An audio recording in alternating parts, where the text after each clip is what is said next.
तो शेर ऐकवतो.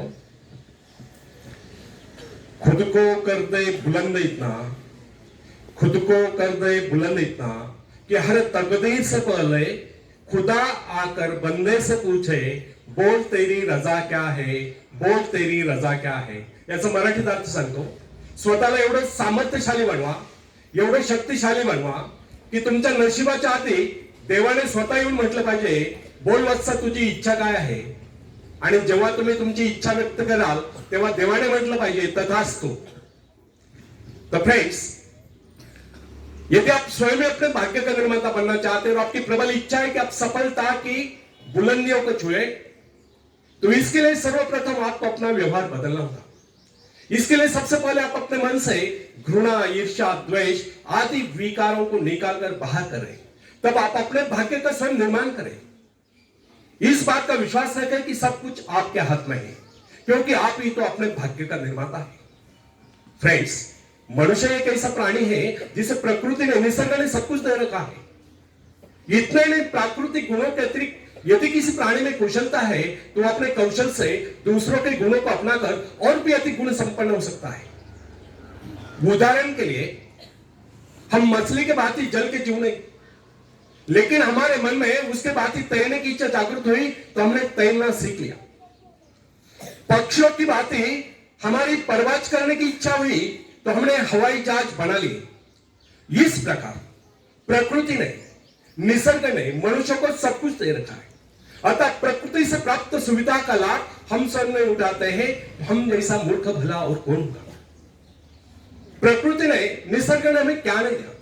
उसने हमें एक ऐसी शक्ति दी, बल्कि जादुई शक्ति दी है जिससे हम सब कुछ पा सकते हैं. हाँ, यह अलग बात है कि हम उस शक्ति को पहुंचा नहीं पा रहे. अरस्तु ने एक बार चौराहे पर खड़े होकर चिल्ला चिल्ला कर कहा था, इस दुनिया में सब कुछ है, जो चाहो सो पाओ, पर पहले अपने को उस योग्य बनाओ. अरस्तु ने कहा है, इस दुनिया में सब कुछ है, जो कर्महीन है वह कुछ नहीं पाता है. एक कटु सत्य, एक उक्ति भी है, कर्महीन नर पावत नहीं. आपको क्या चाहिए इस पर विचार करिए, फिर गंभीरतापूर्वक उसके लिए योजना बनाइए. योजना बनाकर उस पर अमल करें, बराबर प्रयत्नशील रहे. एक दिन आप अपनी इच्छा पूर्ति करके रहोगे, एक दिन आपको सफलता अवश्य मिलेगी.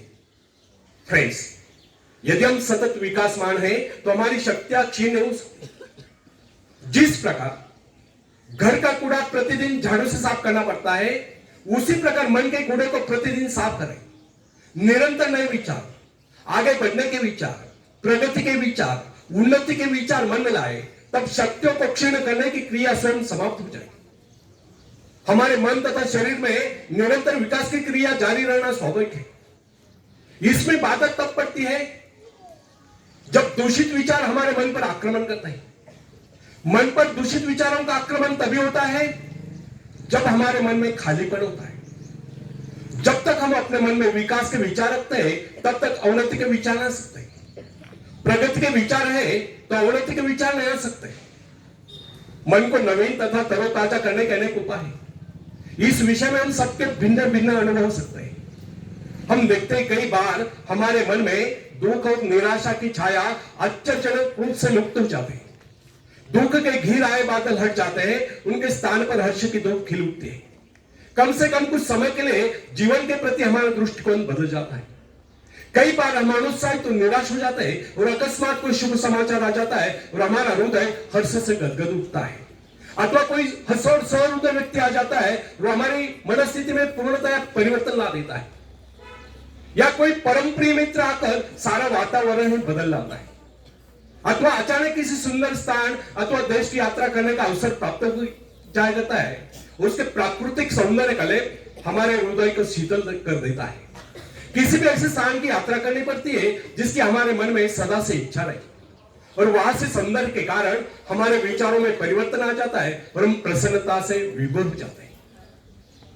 फ्रेंड्स, कुछ लोगों का यह विचार है कि मन बाहरी प्रभावों को ग्रहण करने में असमर्थ है. उसकी स्थिति में विशेष परिवर्तन नहीं किया जा सकता.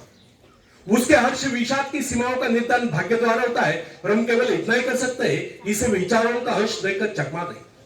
परंतु यह धारणा गलत है. हमारे पास ऐसा असंख्य उदाहरण है जिनमें व्यक्तियों की मनोवृत्ति में आमूल परिवर्तन होता देखा गया, उनके मस्तिष्क में क्रांति होती देखी गई। बहुत से लोग जो जन्म से दुर्बल थे वे ज्ञान द्वारा सबल होते देखे गए और कर्मठ होते देखे गए। ऐसे अनेक उदाहरण हमारे सम्मुख है जिनमें व्यक्ति मानसिक शक्तियों से रहित थे, वे प्रयत्न द्वारा प्रबल हो गए। फ्रेंड्स, साहस पर मनुष्य का जन्म सिद्ध अधिकार है। साहस के भाव परिपक्व होने पर वही व्यक्ति जो पहले कायर समझा जाता था वो शौर्य पराक्रम के कारनामे कर लोगों को चकित कर देता है। जब हम भय, संदेह, निराशा से ग्रस्त स्थिति में होते हैं तब हम सही निर्णय नहीं कर पाते। उचित और ठोस निर्णय केवल उसी समय किया जा सकता है जब मस्तिष्क सही स्थिति में हो। निराशा, क्रोध, भय, ईर्ष्या, द्वेष आदि के बादलों से घिरकर अंधकार में न हो। भय तथा चिंताग्रस्त मनस्थिति में कभी किसी महत्वपूर्ण विषय पर निर्णय नहीं करना चाहिए। जब मन निर्मल, संतुलित, शांत हो, कोई भी निर्णय उस समय करना चाहिए। उस समय जो योजनाएं बनाई जाए केवल उन्हीं को कार्यान्वित करने का प्रयत्न कीजिए। भय, क्रोध आदि के आवेग पर मानसिक शक्तियां बिखर जाती है। उस समय मन एकाग्र न रहने के कारण निर्णय गलत होते हैं। यदि मनुष्य सही शिक्षण प्राप्त करे या मन को अभ्यास कराए तो वह निराशा, क्रोध, ईर्ष्या, द्वेष आदि विचारों को कुछ क्षणों में अपने मन से निकालकर बाहर कर सकता है तथा प्रसन्नता का अनुभव कर सकता है। प्रसन्नता, आशा, आकांक्षा, उत्साह इन भावनाओं के आते ही मन का अंधकार दूर हो जाता है। अतः व्यक्ति को चाहिए कि नकारात्मक विचारों को हर समय अपने मन में रखे। फ्रेंड्स, सभ्यता की प्रत्येक नई आवश्यकता मानव मस्तिष्क को नई चुनौती देती है और जिस प्रकार जानवरों तथा मनुष्य के शरीरों में जलवायु तथा वंश रक्षा के उद्देश्य से समय की आवश्यकता के अनुरूप लगातार सुधार होता चला गया है, उसी प्रकार आज के परिवर्तित आवश्यकता वाले संसार की मांग के अनुरूप मनुष्य को भी अपने मस्तिष्क को सुधार कर मुकाबले के लिए तैयार करना। मस्तिष्क पर जिन विषयों पर सोचने का भार आ पड़ता है उसी का अनुरूप अपने में परिवर्तन कर लेता है। वह नई कोशिकाओं का विकास कर लेता है, दुर्बल कोशिकाओं की मरम्मत कर लेता है तथा उन्हें मुकाबले के लिए तैयार कर लेता है। फ्रेंड्स, बड़े शहर के हलचल और शोरगुल में काम करने वाले व्यक्ति का मस्तिष्क विविध रूपों में विकसित होगा। वह शीघ्र सोचेगा, तेजी से गति करेगा, संश्लिष्ट एवं विविध कार्यों में द्रुत गति से चेष्टा करेगा। शीघ्र आ पड़ने वाली विविध आपातकालीन क्रियाओं का मुकाबला करने के लिए वह तुरंत कार्यवाही करने का अभ्यस्त हो जाता है।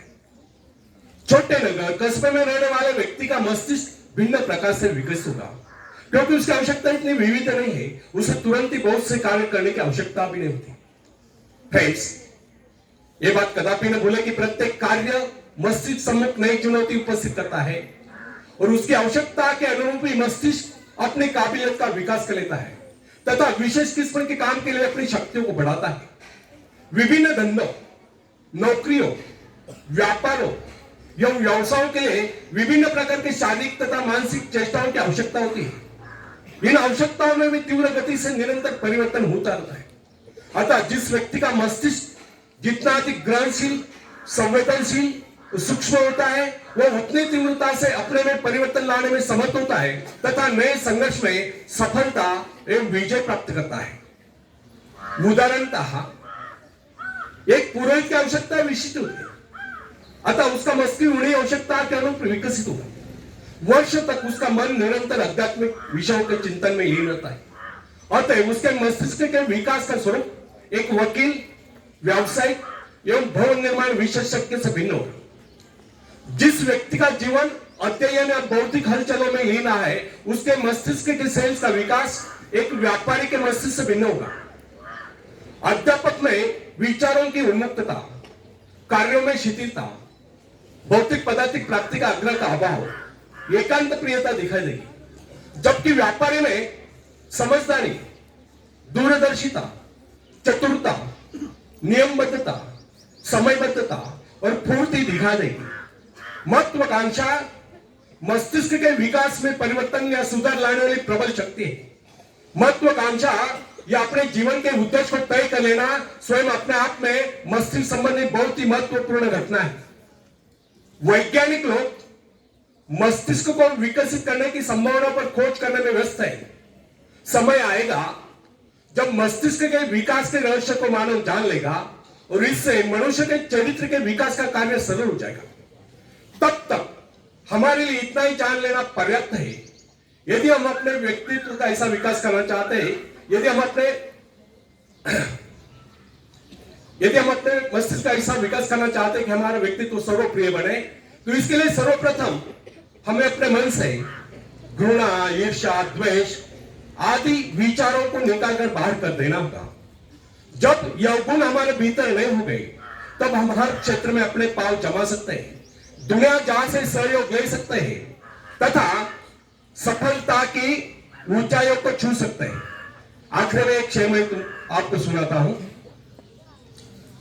तुम उड़ सकते हो मुक्त आकाश में, तुम मुक्त आकाश के पंछी हो। तुम व्यर्थ ही डरे हो, तुम भूल ही गए हो कि तुम्हारे पास पंख है। तुम पैरों से चल रहे हो, तुम आकाश में उड़ सकते हो। थोड़ा फड़फड़ाओ ताकि तुम्हें एहसास हो जाए। ध्यान सिर्फ भरोसा पैदा करने के लिए है। तुमने कुछ खोया नहीं, तुम सिर्फ भूले हो कि अपने पास पंख है, अपने पास पंख है। धन्यवाद।